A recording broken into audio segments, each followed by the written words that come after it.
FC Mobile sẽ không bị reset trong năm 2025 cũng đã được Mr. Kiến confirm trong cái buổi livestream hôm qua của EA. Và ngoài ra thì trong cái buổi livestream hôm qua của EA chúng ta cũng có thêm rất nhiều thông tin liên quan đến cách chơi cũng như là các thẻ cầu thủ sẽ xuất hiện trong cái phần sự kiện tiếp theo là sự kiện Thủy và Hỏa. Ngoài ra chúng ta sẽ có thêm một cái mã code mới để em có thể đổi thưởng nhận quà từ EA. Cùng với đó nữa thì chúng ta sẽ có thêm rất nhiều cập nhật mới ở trong game thời gian tới. Và chào mừng anh em đến với gà FC Mobile. Tất nhiên rồi, mình là Gà đây. Ok, và đầu tiên chúng ta sẽ cùng đến cái thông tin mà được em quan tâm nhất, đấy chính là cái mã code trong cái buổi livestream hôm qua. Và hôm qua thì chúng ta cũng đã có thêm một cái mã code mới có tên là Picasai. Và để có thể đổi được cái mã code này thì anh em sẽ vào trang là redeem.fcm.com. Thông tin về cái mã code cũng như là đường dẫn thì mình sẽ để dưới phần comment cũng như phần mô tả để em có thể tham khảo. Và tiếp theo thì anh em sẽ cùng mình đi vào trong game thử nhận xem với cái mã code này chúng ta sẽ nhận được phần quà gì anh em nhé. Ok, anh em sẽ cùng mình vào trong cái phần hòm thư này, anh em sẽ cùng mình đi bấm cái phần thu thập xem là liệu trong mã code này có nhận được con hàng nào ngon và chất lượng hay không. Ok, không hầm, một thẻ cầu thủ của cái phần sự kiện là tốt S, một thẻ cầu thủ 100. Và trong cái phần này thì em đã kịp đổi hay chưa? Có nhận được cầu thủ nào ngon và chất lượng hay không? Thì em chia sẻ tới phần comment nhé. Tiếp theo, chúng ta sẽ cùng đến với một vài thông tin về cái phần sự kiện Thủy và Hỏa. Đầu tiên thì sẽ cùng đến với một vài thẻ cầu thủ nổi bật sẽ xuất hiện trong cái phần sự kiện này. Đầu tiên sẽ là cầu thủ Cannavaro, một thẻ cầu thủ 109 và đã vị trí là CB. Tiếp theo sẽ là con hàng Mastudi này. Chúng ta có thêm thẻ của Hazard, thẻ của Hernandez, Eto thì sẽ có hai phiên bản để em có thể trao đổi nhé. Phiên bản này sẽ là phiên ST và ngoài ra sẽ có thêm một phiên bản ở vị trí là LVK. Tiếp theo sẽ là con hàng Enzo Fernandez này, chúng ta có thêm thẻ của Madini. Tuy nhiên rất tiếc là thẻ này sẽ là một thẻ chỉ là 106 thôi, nhưng mà có một điểm đấy chính là thẻ này sẽ đã vị trí là CB. Ngoài ra có thêm con hàng là Bradley này, chúng ta có thêm Jimenez, có thêm Martinez, một cầu thủ của MU. Tiếp theo sẽ là con hàng Zanetti, một phiên bản ở vị trí RB.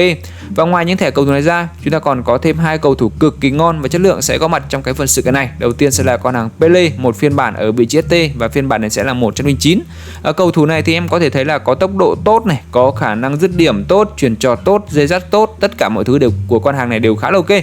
Tuy nhiên thì có một điểm hơi trừ, đấy chính là cái chân chỉ là 4 vạch, nhưng mà mình nghĩ là cũng sẽ là một cái phiên bản mà em săn đón khá là nhiều trong cái phần sự kiện này. Và cùng với Pele thì chúng ta sẽ có thêm một cái phiên bản nữa là cầu thủ Maradona. Con hàng này anh em sẽ có một cái phiên bản ở vị trí là RV và OR 109. Cầu thủ này sẽ có tốc độ tốt này, dứt điểm tốt, chuyển trọt, dây dắt, tất cả mọi thứ đều ok. Tuy nhiên có một điểm hơi trừ, đấy chính là cái chiều cao chỉ là 1m65 thôi.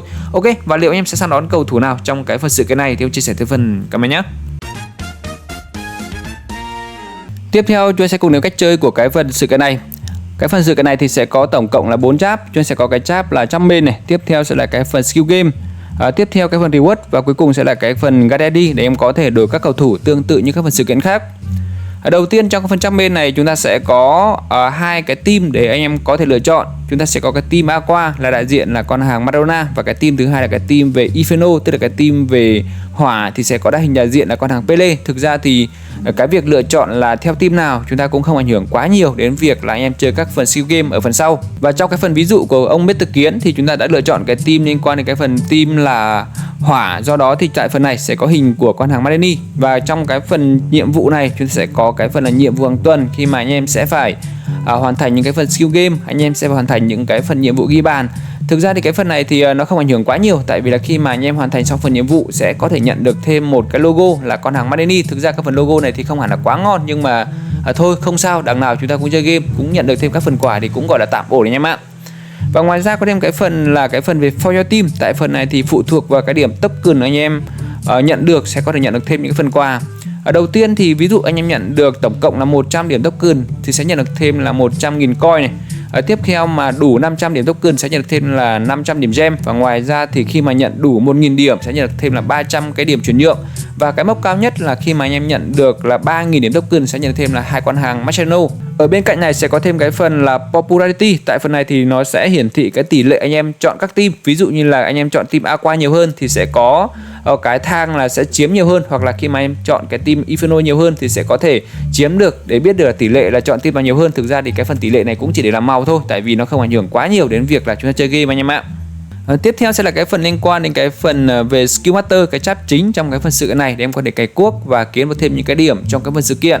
Và tại phần này thì anh em sẽ phải chơi những cái phần skill game để có thể kiếm được thêm những cái điểm token trong cái phần sự kiện này. Và có một điểm khác biệt so với các phần sự kiện khác. Đấy chính là thông thường anh em chỉ cần chơi những cái phần skill game thôi là sẽ kiếm được thêm những cái điểm token, nhưng mà trong cái phần sự kiện này nó sẽ liên quan đến việc là anh em kiếm được bao nhiêu điểm trong quá trình đá những cái phần skill game này.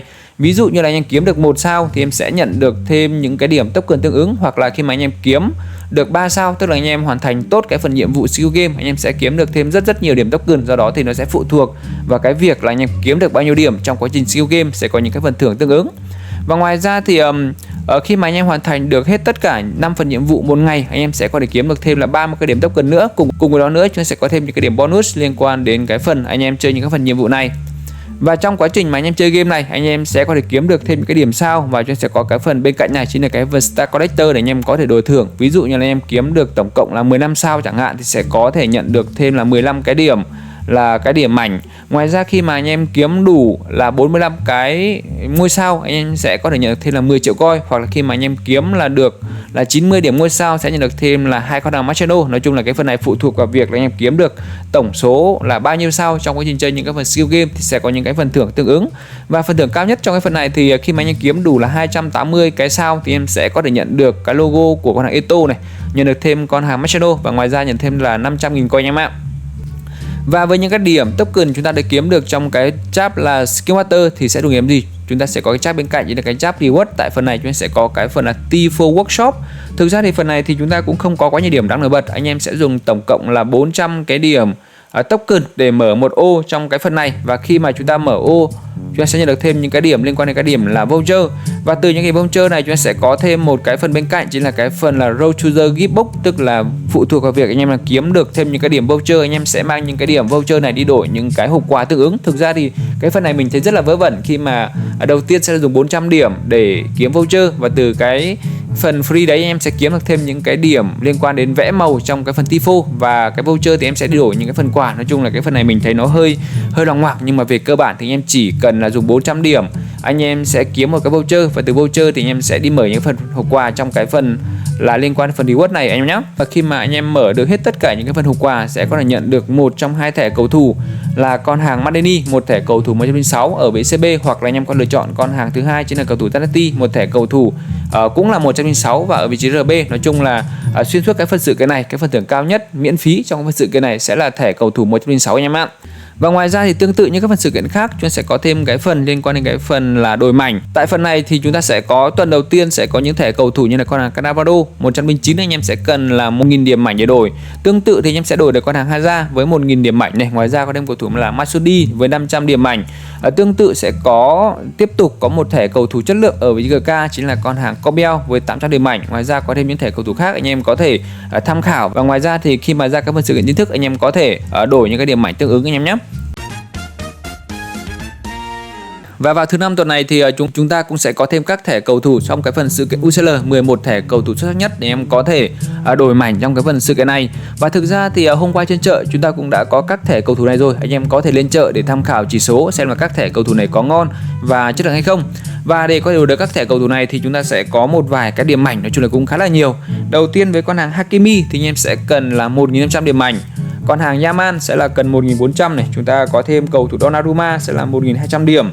Dembele sẽ là 1.000 điểm. Tương tự với 1.000 điểm anh em sẽ có thể được con hàng Doué, chúng ta có thêm con hàng Vitinha cũng sẽ cần 1.000 điểm. Tương tự thì chúng ta sẽ có thêm con hàng Nuno Mendes, một thẻ cầu thủ 107, vị trí LB sẽ là 900 điểm này, chúng ta có thêm Marquinhos là 800 điểm. Rafinha là 650. Bastoni sẽ là 650 điểm, và cuối cùng sẽ là thẻ cầu thủ Rai 450 điểm. Thực ra thì với số điểm mảnh mình đang có thì có lẽ là mình chỉ đủ điểm đổi con hàng Rai thôi. Và trong phần này thì liệu anh em có đổi các cầu thủ này hay không, hay là anh em lên chợ mua luôn thì em chia sẻ tới phần comment nhé.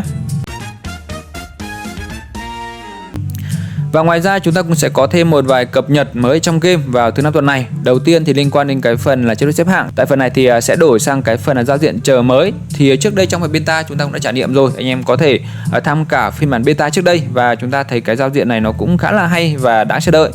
Tương tự thì sẽ có thêm cái phần là nhận thưởng mới trong cái phần là xếp hạng này. Chúng ta sẽ có thêm những cái cơ chế tính điểm để có thể kiếm được thêm những cái phần thưởng và khuyến khích em thi đấu nhiều hơn.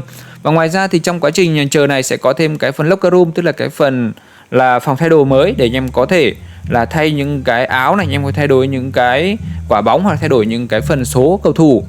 Tương tự thì vào thứ năm tuần này sẽ có thêm cái phần Star Pass mới là con hàng Eto để thay thế cho con hàng Starcop hiện tại. Cái pass này cũng là một cái pass mình thấy khá là ổn. Do đó thì anh em nào cái cuốc xong cái pass Starcop rồi thì có thể nạp và nhận các phần thưởng trong cái phần là sự kiện Team of the Season. Còn nếu không anh em có thể chờ sang cái pass tiếp theo là con hàng Eto.